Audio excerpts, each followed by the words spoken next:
بالخصوص د امت مسلمه ته مسلمانو ته دا پیغام ورکوم چې کسی ما تاسو کتاب مو یو قرآن، رسول مو یو محمد رسول الله صلی الله علیه و آله وسلم، خدای مو یو څه اټول دی منو، قبله مې یوه چې یوه طرف ته د ما ته لمونځ کوو. او مسلمانه نن د کپیر مقابلې کې که هغه شیعه دی، که هغه اسماعیلیه دی، که هغه هر څوک ویلی نه دی، که هغه اهل سنت والا دی، که هغه اهل تشیع والا دی، نن که چیرې ما ته ټوله د کفر مقابلې کې راجامه شو، ته یقین وکړه څه کفر اسلام ته شکست نشي ورکولی. کسې زه ټولو امت مسلمه ته د پیغام ورکوم څه هیڅ کله هم هیچا مذهب ته یا بده خبره مه کوه. متوجه شوې که نه؟ هر چا ته خپل مذهب ښکلی دی، هر چا ته خپل مذهب ښکلی دی. اوس کپیر دی څه بت مني، بت هغه ته بت ښکلی دی، که بت ورته ښکلی نه وي هغه به ورته سجده نه کوله. متوجه شوې که نه؟ دی وجې نه قرآن کې موږ ته خدای قاعده کلیه راکړي دی. خدای یې څه ولا تسبوا الذین کفروا ویسبوا الله عدوا من غیر علم. او خلکو تاسو خلکو بتانو ته بعدې خبرې ما کوئ، بتانو ته بعد نه ما یې ویلې، کیدای شي هغه دشمنۍ واجې نه خدای ته زیاړې وکړي. چا ته زیاړې وکړي؟ خدای ته زیاړې وکړي. پس ما ته پکار دی دا قاعده کلیه مد نظر وساتو. څه پکار دی لکه څنګه ما ته خپل مذهب ښکلی دی، همداسې سره بل سړي ته خپل مذهب ښکلی دی. لکه څنګه زه خپل مذهب باندې نانګه کوم، اندیشان سره بل سړی خپل مذهب باندې نانګه کوي. ای تحقیق لیاره هر چا ته خلاصه دی. زه په کار دی تحقیق وکړم چې کوم یو مذهب په حق باندې دی مغه اپنا وکړم، خو اما د زیاړې حق هیڅوک چا ته نه لري. متوجه شوې که نه؟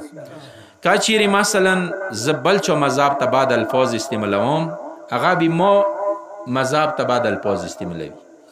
بالخصوص د امت مسلمه ته مسلمانو ته دا پیغام ورکوم چې کسی ما تاسو کتاب مو یو قرآن، رسول مو یو محمد رسول الله صلی الله علیه و آله وسلم، خدای مو یو څه اټول دی منو، قبله مې یوه چې یوه طرف ته د ما ته لمونځ کوو.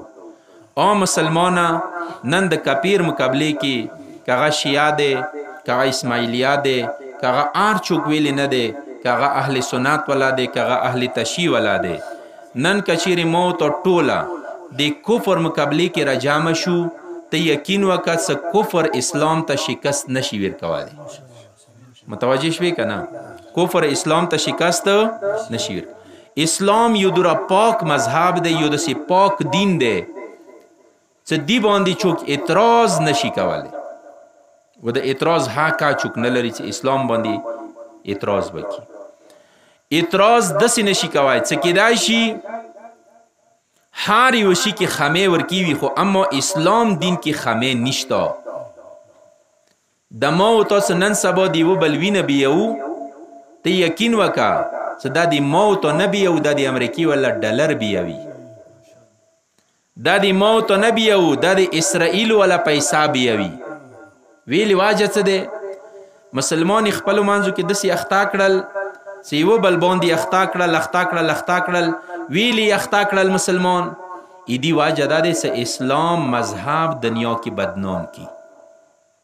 چې کسی اسلام داسې مذهب دی چې هغه یو بل قاتل کوي، خپلو ځانو ته توکسه امریکې کې به توکسه، امریکې کې ځان ته څومره ماحول پیدا کړی دی، اسرائیلو ځان ته څنګه روډونه، څنګه مثلا ماحول، څنګه آرائش، څنګه آرام، آلته ځان ته آرام پیدا کړی دی، آرائش پیدا کړی دی، ګاډي روډونه وغیره اندیشون سره امریکا وکسه څنګه آرائش ځان ته پیدا کړی، آرامش ځان ته پیدا کړی دی. اما مسلمان خپلو منځو کې پیغام راوړلی دی. دی باندې دا ډیره جوره خبره دی، پکار دی دا ما ته سوچ وکړو چې څوک دی چې هغه د ایما ته د اسلام جامع کې د امریکې و د اسرائیل والا کردار ادا کوي.